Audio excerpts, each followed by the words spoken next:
Nožné mikiny, kostýmy saka, pláže, bikiny, leto nás čaká. Farby kvetov letia vzduchom, čo vietor s fúkom žiari lúčom. Žijeme len raz, práve tu a práve. Dobrý deň prajem všetkým. Takže už ste počuli všetci moje meno, volám sa Nina a pracujem v obchodnom dome IKEA tu v Bratislave. Prečo som tu? Prečo som vôbec prišla? Oslovili ma tieto dve krásne kočky, Mirka so Stankou, prídi na konferenciu, bude to sloboda naživo. Sloboda naživo pre Boha, čo? V práci, sloboda naživo, o čom rozprávate, dievčatá? Dobre, potom som si to chvíľku premyslela. OK, a prišla som. Prečo? Aby som povedala o tom, že aj v korporáte je sloboda v práci, je to naozaj sloboda naživo a aby som vám trošku aj priblížila hodnoty, ktoré máme v IKEA. Takže som tu a podelím sa s vami o tom. Takže pracujem v IKEA 19 rokov, zodpovedám za tým 370 ľudí a mám na krku obrat 70 miliónov eur ročne. Je možné mať nejakú slobodu v práci? Je. Aká je cesta k tejto slobode? Tak to vám porozprávam na takom svojom osobnom príbehu.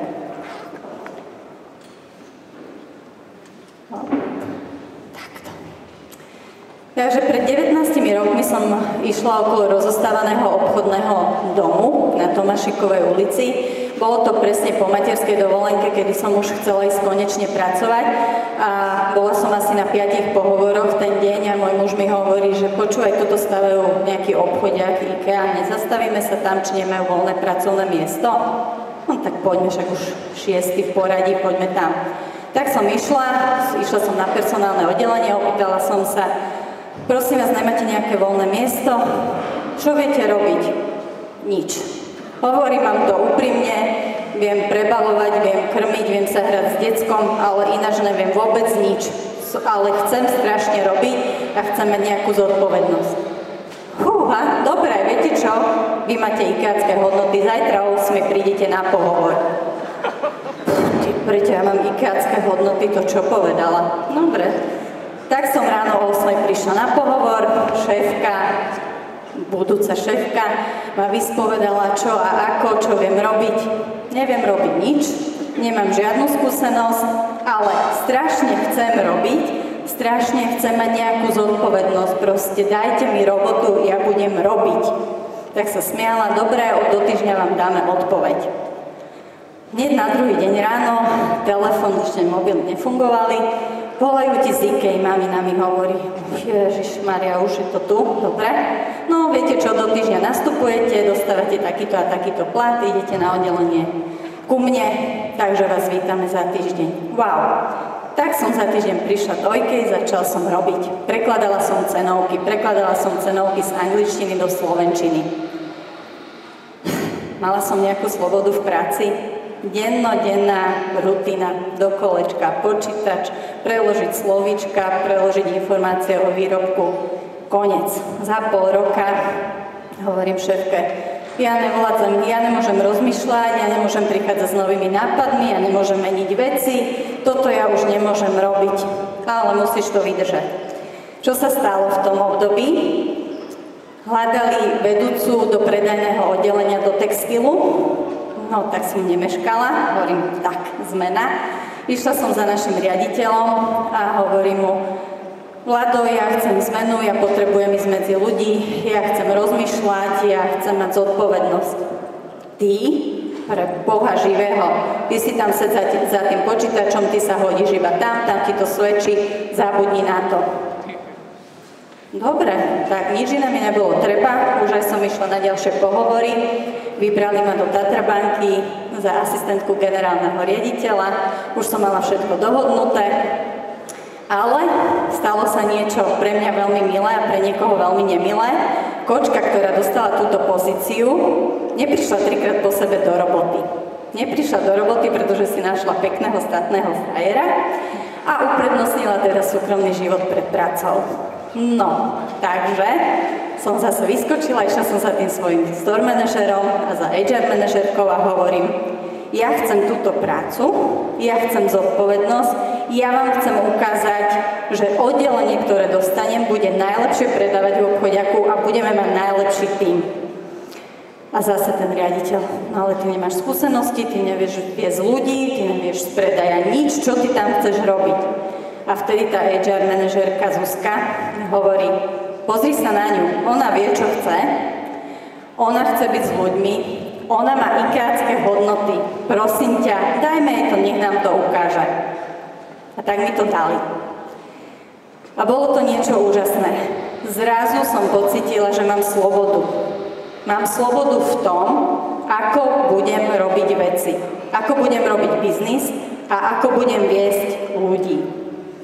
Takže veľmi veľa som sa naučila, plánovala som prestavby oddelenia do rána, veľakrát aj pri sviečkach, keď nešla elektrika. Učila som sa robiť s ľuďmi a spravila som z oddelenia s mojimi kočkami naozaj najsilnejší tým v tom obchodiaku a dosiahli sme aj najväčší predaj.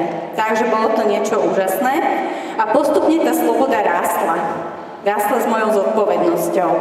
Čiže dostávala som viac zodpovednosti, ale aj viac slobody. Dostala som core business, boli to spálne, k tomu mi pridali ešte kúpeľne, potom mi dali ešte detskú IKEA a zrazu som mala plno ľudí okolo seba, obrovskú zodpovednosť, ale obrovskú slobodu. Obrovskú slobodu v tom, ako tie veci budem robiť s týmito ľuďmi. Po asi 5 rokoch už zase som začala rozmýšľať, čo ďalej. A uvoľnila sa pozícia Customer Relation alebo Customer Service Manažera. Išla som zase za tým mojim riaditeľom. Ja sa chcem prihlásiť na tú pozíciu. Ty? Nikdy. Ty budeš v salese, ty budeš sales manažer, ja ťa tam vidím. Na CS-ku nikdy. Ja idem na assessment, ja tam proste chcem ísť. Prišli hodnotiť ľudia z 10 iných obchodných domov, veľkí manažeri. Vyhrala som. Yes! Dostala som pozíciu Customer Relation manažera a to bola sloboda. Dostala som sa do management týmu, pod sebou som zrazu mala 2 wider manažerov a pod sebou som mala 55 ľudí z oddelenia služieb zákazníkov, z pokladní, z detského kutíka a spoluprácu so všetkými externými firmami. Úžasná robota, veľká zodpovednosť, ale veľká sloboda. Veľká sloboda v tom, ako ja budem robiť túto robotu, ako ja budem viesť týchto ľudí. Potom prišiel nový store manažer a po 3 rokoch, keď som robila na tých službách zákazníkov, prišiel za mnou store manažer a hovorí mi, počúvaj Nina, ty máš IKEAcké hodnoty, ty si veľmi zodpovedná, ja ťa chcem za sales manažera. Čo ty na to? Idem, ty ma chceš, ja ti to dokážem, idem do toho. Tak som začala robiť sales manažera. Už som mala 10 wider manažerov, mala som pod sebou 64 ľudí z predaja. Wow, robila som veľký biznis v tom obchodiaku. Bola som slobodná, mohla som vymýšľať, mohla som si určovať svoju víziu, ako s tými ľuďmi budeme predávať. Po roku na pozícii sales manažera prišiel store manažer a prišiel aj jeho šéf. Dali si ma zavolať. Bože môj, čo som spravila? No, tak my vidíme, že ty máš naozaj silné IKEAcké hodnoty, si veľmi zodpovedná. My ti ponúkame pozíciu store manažera tohto obchodného domu. Wow! Po 16 rokoch v obchodnom dome prišiel za mnou store manažer, ktorý mi povedal, že mám silné hodnoty, že som zodpovedná, že chcem robiť veci inak a ponúkajú mi túto pozíciu. Zlákla som sa strašne, vypýtala som si 2 dní na rozmyslenie a uvažovala som. Nenormálne veľká zodpovednosť. Zodpovednosť za 370 ľudí v obchodnom dome. Zodpovednosť za veľký obrat. Čo s tým? Čo s tým? Zoberem to? Nezoberem to? To sa neodmieta. Čo budem potom ďalej robiť, keď to nezoberem? Jak sa budú na mňa pozerať? Čo mi prišlo do hlavy? Teraz budeš mať možnosť ťahať celý tento tím, tých 370 ľudí za jeden spoločný koniec. Bude to na tebe, či sa ti to podarí alebo nepodarí. A bude to na tebe, či aj dosiahnete nejaký výsledok, alebo nedosiahnete.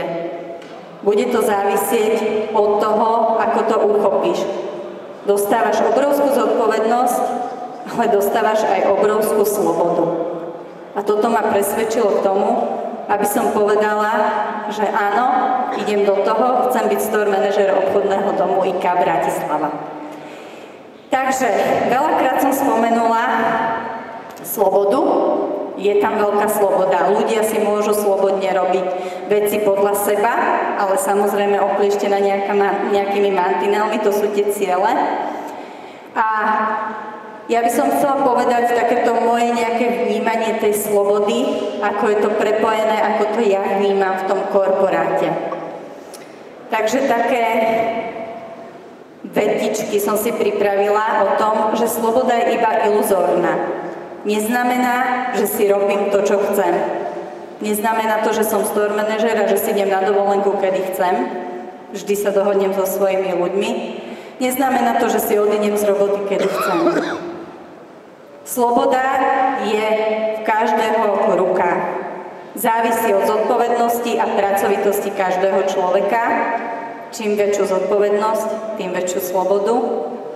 A teda naozaj pre mňa zodpovednosť rovná sa sloboda. Sloboda je tvrdá drina a slobodu si podľa mňa treba vybojovať. A videla som tu Ďuriho, ktorý bude ešte dneska prednášať zo Živice a on tam má práve taký headline, že ako si tú slobodu treba vybudovať, takže ja sa, Ďuri, veľmi teším na tvoj príspevok. A spomínala som veľakrát aj hodnoty. My máme takých 10 hodnot v IKEA, ktoré vytvárajú celkovú tú kultúru. Tieto hodnoty sú dané Ingvarom Kampradom, ktorý založil našu IKEA a podľa toho žijeme. Není sú to iba slova na papieri, ale naozaj tá firma sa tým riadi a už pri výbere toho človeka sa zameriavame vždy na to, či má IKEAcké hodnoty.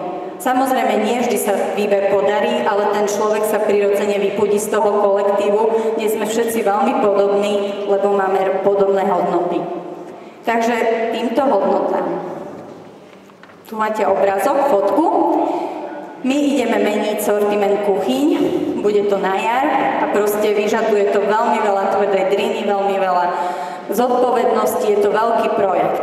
Čo s tým, kto to bude robiť? Dáme to sales manažerovi, vybereme nejakého veľmi silného vedúceho? Nie. Je to kočka, táto v tom žltom tričku, ktorá vedie maličké oddelenie, ale myslíme, že je to kočka, ktorá má nejaký potenciál a ktorá bude veľmi dobrá vo vedení ľudí. A je to tento chlapec z oddelenia dekoratérov, ktorý je vo firme iba 4 mesiace, ale takisto si myslíme, že je šikovný. Takže tento projekt, ktorý je naozaj veľkou investíciou, sme dali práve týmto, ešte poviem, takým neskúseným ľuďom, aby sme im dokázali, že tú zodpovednosť môžu dostať a aby oni dokázali, že si ju vedia aj prebrať a že tie veci dotiahnu do konca a že sú potenciál pre tú firmu. Takže prijímanie a delegovanie zodpovednosti je jedna z našich hodnôt. Tuto vidíte obrazok, dve bláznivé dievčatá vo švédskom kroji ráno vítajú ostatných kolegov pri tom, ako idú do práce. Mali sme prestavbu, všetko rozbombardované v okolí nášho obchodného domu vo vnútri. Mali sme normálnu operatívu, prestavovali sme obchodný dom. Tie dve kočky nie sú nikto iné, je to naša bývalá HR manažérka a jej asistentka. Sú oblečené v krojoch, prišli ráno o 6:00, aby vítali už prvých ľudí, aby vítali už skladníkov, lebo my uznávame pokoru. My sme veľmi pokorní ľudia a nehráme sa na nadriadených a podriadených, ale my si vážime jeden druhého. Náš obchodný dom sa zmenil. Už sme sa presťahovali, už sme sa zväčšili, už sme väčší, krajší. A prečo je to tak? Prečo sa tá IKEA zmenila na veľkú IKEA? Lebo stále túžime po nejakej obnove. Stále chceme veci nejakým spôsobom meniť, vytvárať lepšie a krajšie. No a nejaká cesta. Cesta za našim obchodným domom. My sme sa síce prestavali, otvorili sme presne pred rokom plus minus 18. októbra, stali sme sa najväčším obchodným domom v Strednej Európe, ale už po roku začíname rozmýšľať, Budeme sa ešte vedieť niekde posunúť, tam k letisku, tam je ešte nejaký priestor, možno ešte nejako ďalej tej diaľnici a tak ďalej, alebo už by sa aj patrilo ísť do tých Košíc. Prečo? Lebo my v IKEA sme stále na ceste. No, modná prehliadka v IKEA. My predávame látky. A keď chceme naozaj ukázať ľuďom, že tie látky to sú nie iba dekoratívne látky na závesy a na obrusy, ale z našich látok sa dajú ušiť aj pekné odevy, pekné šaty, takže sme zorganizovali modnú prehliadku pre našich zákazníkov v obchodnom dome, lebo my máme odvahu byť iní a robiť veci inak. Dve krásne ženy. Tá menšia, útlejšia, to je naša lokál marketing manažérka a tá druhá Zdenka, to je naša pokladnička. Čo spolu robia? Pokladnička má byť v pokladni. My sme začali jeden projekt, pretože si uvedomujeme, že je veľmi dôležité, aby sme vedeli jeden o druhom, čo robíme. Tí vedúci väčšinou vedia, čo robia tí ľudia, ale tí naši ľudia nevedia, čo robíme my, manažeri. Asi tam sedia na mítingu, zavretí sú tam, samé prezentácie, jasné, nič nerobia. Takže máme projekt manažer na jeden deň, kedy si ľudia v obchodiaku môžu vybrať ktoréhokoľvek manažera a strávia s ním deň, aby videli, čo robíme. Sú s nami na management meetingoch a čo je veľmi dôležité a čo je teda zábavné a veľmi poučné najmä pre mňa, je, že ich zapájame do rozhodovacích procesov. Keď máme niečo rozhodnúť, tak povieme, skús to rozhodnúť ty, uvedom si, že bereš zodpovednosť za tých 370 ľudí. To, čo povieš, to sa urobí v obchodiaku, ale bude to mať dopad na všetkých ostatných. A to je taký moment pre tých ľudí, Ježiš, fakt, toto vy musíte, vy to máte potom na svedomí. Takže snažíme sa byť naozaj nohami na zemi. Či už sme to my manažeri, ale aj naši ľudia. No, prestavba oddelenia lámp. Lukino, predávač a Maťo. Maťo, vedúci oddelenia lámp. Mali prestavbu. Maťo bol oveľa viac spotený, tiekol z neho kvapkalo. Je to vedúci, ktorý nesedí na zadku, v office, v kancelárii, ale vedúci sú s ľuďmi na place a makajú. Lebo my vedieme príkladom. Meeting, workshop. Kde sme to? Sme v sklade. Na high level picking je to časť skladu postavená nad normálnym skladom. Nie sme v žiadnej extra meeting room, nemáme žiadne špeciálne občerstvenie, my sme v sklade. Prečo? Lebo sme šetrní. No, prišla moja svokra z východu a hovorí: Ty už si riaditeľka, prosím ťa, ukážeš mi už konečne tú tvoju kanceláriu? Máš tam koženú sedačku? Máš tam dobrý masívny stôl? Poď mi to ukázať, prosím ťa. Dobre, mamka, poďte so mnou. Prišli sme do ofisu, sadla som si za môj skromný stolík s jednou skrinkou za sebou. Je to open office, kde sedí ďalších 30 ľudí. A svokra, akože čo je? To je moje pracovisko, mamka, pretože my sme jednoduchí a uznávame jednoduchosť. A najdôležitejšie je, a to, čo je veľmi spojené s tou slobodou, že my uznávame dôležitú hodnotu, a to je spolupatričnosť. Byť spolu, ťahať za jeden koniec. A keď toto budeme robiť, budeme dosahovať výsledky, a budeme mať aj slobodu v tom, čo si robíme a ako si to robíme. A to bolo všetko z mojej strany. Jednoduchá prezentácia, lebo my robíme jednoducho. A ja som veľmi šťastná, že robím v IKEA, lebo my máme slobodu a žijeme hodnoty. Ďakujem a pekný deň ešte prajem. Sme mikiny, kostýmy, saka, pláže, bikiny, leto nás čaká. Farby kvetov letia vzduchom, čo vietor s fúkom žiari lúčom. Žijeme len raz.